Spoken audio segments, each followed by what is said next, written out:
Good morning, everyone. Hello, hello. All right. If you're here, go ahead and say hello, good morning. Tell me how you're doing today. I'm going to grab the link and put it in all the places. How's everyone doing this morning? Has anyone had a chance to get outside yet?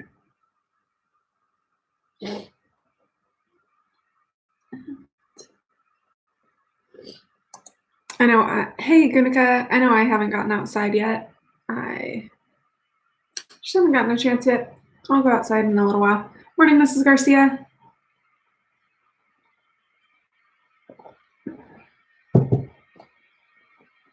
Yeah, I've had quite the hard time really forcing myself to get up and get moving in the mornings, partly because I'm going to sleep too late. Yeah, Gunika, same, just a little tired. Usually that's part of the reason that I wake up so early, is that it takes me a long time to really wake up and feel ready to go for the day. So I try to just wake up earlier, give myself some time to feel like myself in the morning before I get to work and start seeing people. But I guess today that's just not part of it. Really for this whole week, I think part of it's just staying up too late. So I need to get better about that.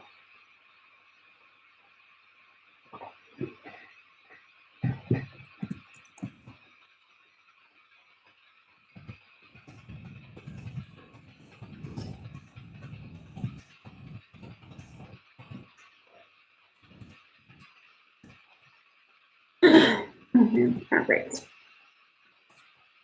What else we got going on today? Morning, Jacqueline. Hey, Cindy. Glad to hear you're doing well today. That's what I like to hear.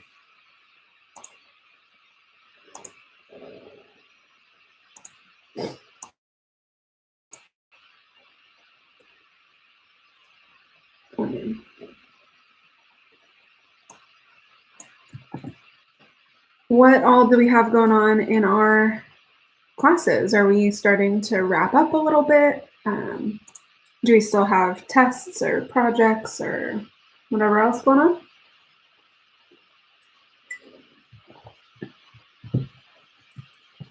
I'm hoping that for a lot of us, we're starting to wind down, or that at the very least that some of the, usually during finals week, everything is all happening all at once.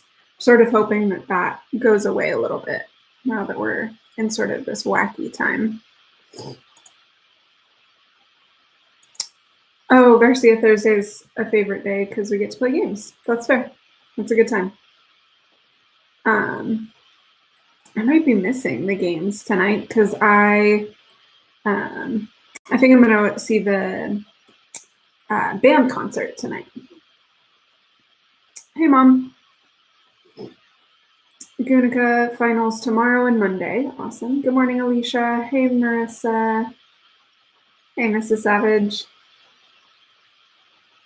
Jacqueline, you're mostly wrapping up chem project tomorrow, French final on Tuesday, Spanish final today.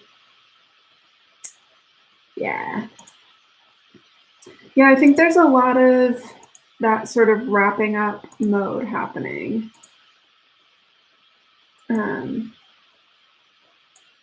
But again, I'm really hoping that it is all a little bit more spread out than it usually is. Hopefully that helps a little bit. But we have AP tests coming up, and that's probably a big deal for lots of us.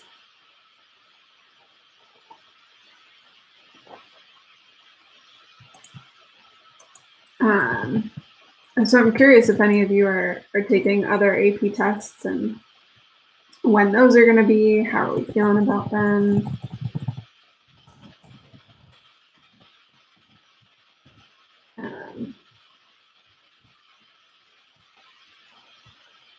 There's like a. I was going to tell you a little bit about a secret surprise, but I'm not going to do that. Miss Savage, your kids are taking it Monday at 9 a.m. See, I almost like that. I've always liked having our test be be in the first week because I feel like then it's over with and you're done and you don't have to keep worrying about it. Yeah, but I get that now that the test is weird and different, it's probably not that exciting to be the first one. Yeah, I think they kept the order the same. They just changed the dates. Alicia, you're taking AP Environmental Science. Awesome. When's that one?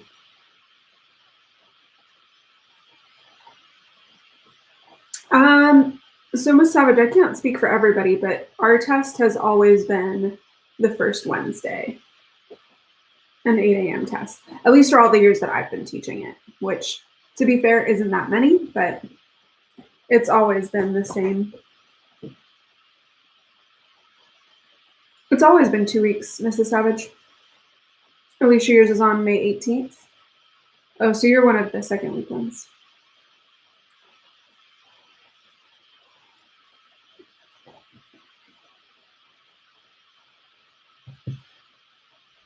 Awesome.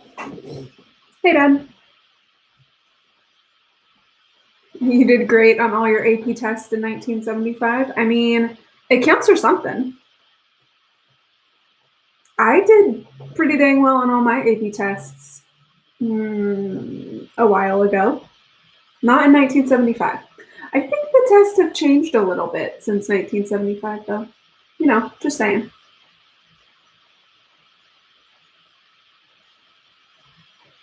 Mrs. Savage got 1.5. Me too, actually. And I did not take that many AP courses. I took 3.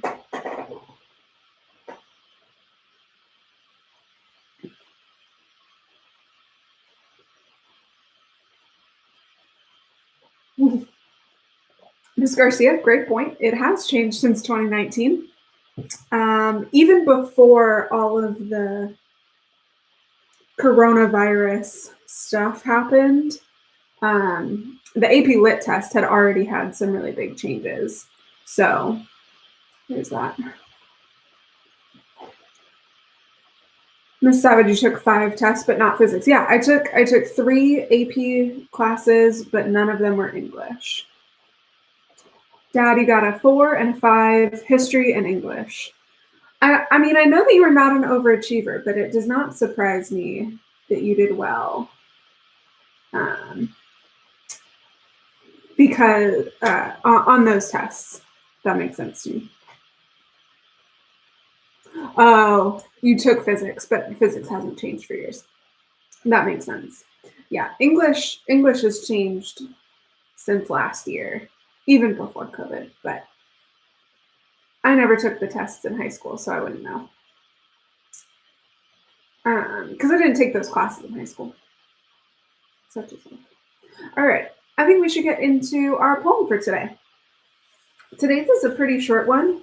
It's called The Power of Maples by Gerald Stern. Mom, you didn't have the AP test? That's actually sort of funny. I didn't realize that you wouldn't have had it.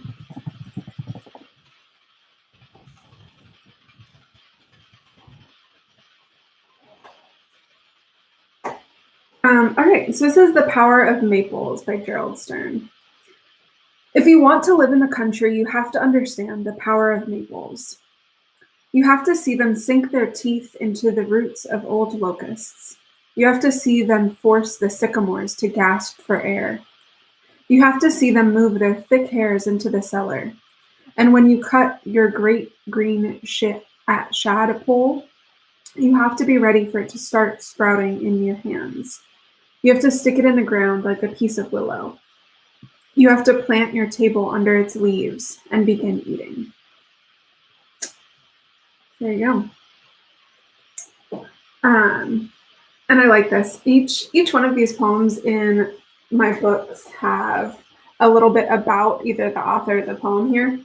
And this one says that Gerald Stern wrote, I wrote this poem when we moved away from the crowded urban New Jersey and New York world to the Delaware River in Pennsylvania.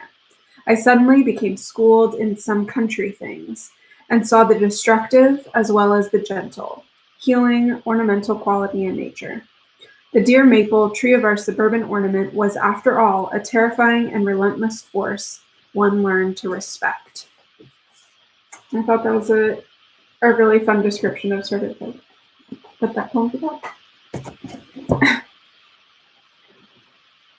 So, great. My parents are arguing in the chat about being old and AP tests, which is interesting because, Dad, that would mean that you were one of the earliest classes that even had the AP tests. That's how I'm hearing that. All right. So for our book talk today, we have a really good one and a really sad one. So we're going to be talking about Sold by Patricia McCormick. Now I'm curious to know what year the AP exams started.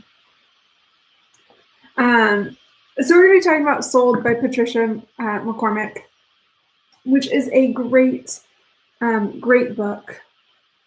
It is about a young girl. I'll actually read some of this because I don't want to misspeak. I haven't read it in a long time. Lakshmi is a 13-year-old girl who lives with her family in a small hut on a mountain in Nepal. Though she is desperately poor, her life is full of simple pleasures, like playing hopscotch with her best friend from school and having her mother brush her hair by the light of an oil lamp. But when the harsh Himalayan monsoons wash away all that remains of the family's crops, Lakshmi's stepfather says she must leave home and take a job to support her family. He introduces her to a glamorous stranger who tells her she will find her a job as a maid in the city. Glad to be able to help, Lakshmi journeys to India and arrives at Happiness House, full of hope. But she soon learns the unthinkable truth. She has been sold into prostitution. An old woman named Mumtaz rules the brothel with cruelty and cunning. She tells Lakshmi that she is trapped there until she can pay off her family's debt, then cheats Lakshmi of her meager earnings so that she can never leave. Lakshmi's life becomes a nightmare which she cannot escape. Still, she lives by her mother's words. Simply to endure is a triumph. And gradually she forms friendships with the other girls that enable her to survive this terrifying new world. Then the day comes when she must make a decision. Will she risk everything for a chance to reclaim her life? Written in spare and evocative vignettes, this powerful novel renders a world that is as unimaginable as it is real, and a girl who not only survives, but triumphs. So it's a really interesting book.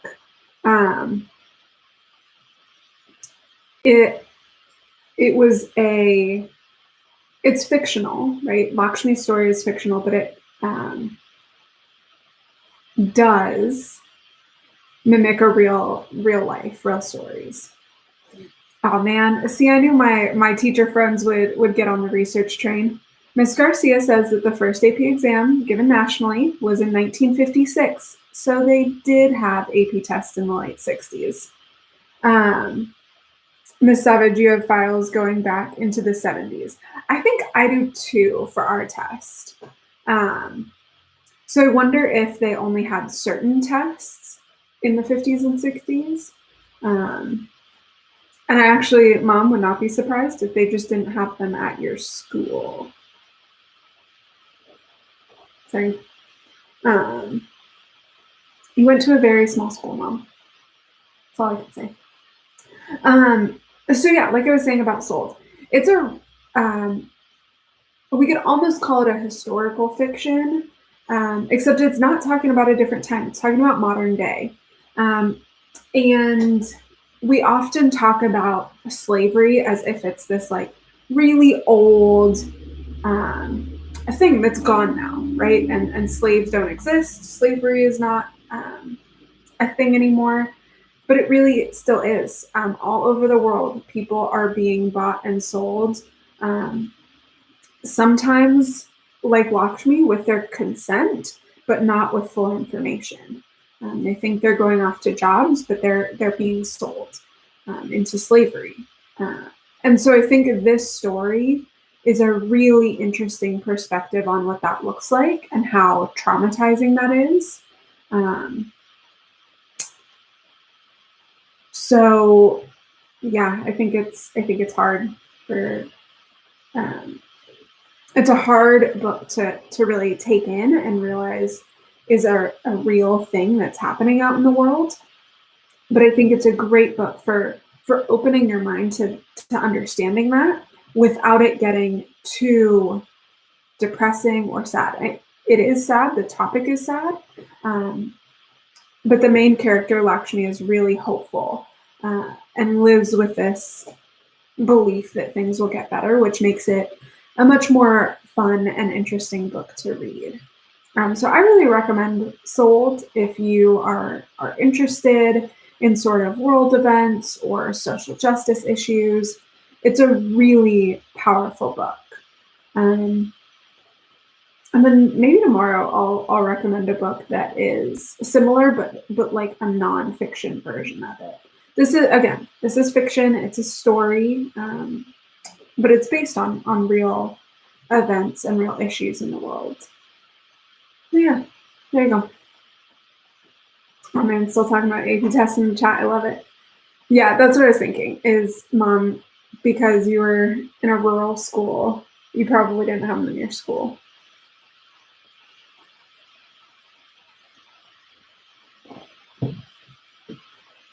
All right. What else do we got going on? We got tests, projects, AP tests. I love hearing about it. I know we have all those. The last of the concerts is today. The second part of the band concert. I'm excited to see that. So it's gonna be fun. What else do we have going on? Oh, prepping for staff meeting today. Awesome. Yeah, I usually think of the week as sort of once I hit Thursday, I'm like, all right, we're wrapping up. I can make it through. But during distance learning, all of my extra meetings are on Thursday and Friday. So it actually ramps up a little bit at the end of the week. Oh, Mrs. Savage, you're presenting techie stuff today. Awesome.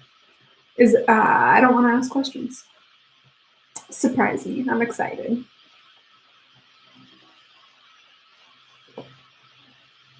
Cool. Awesome. So I think we will wrap it up for today. Yeah, I was like, I just sort of made a connection to what you might be presenting, and I was like, oh, that might be a secret that I shouldn't spill on YouTube Live. All right, so I think we'll wrap it up for today. I think this is a good stopping point. So I hope to see you all either later today in our Google Meet classes. Ms. Garcia and Ms. Savage, I'll see you at the staff meeting. And if I don't see you later today, I hope to see you tomorrow back here on YouTube Live. I hope you all have a great rest of your day. I look forward to seeing you later. Always remember who you are, what you represent, and to show your Mustang pride. Bye, guys.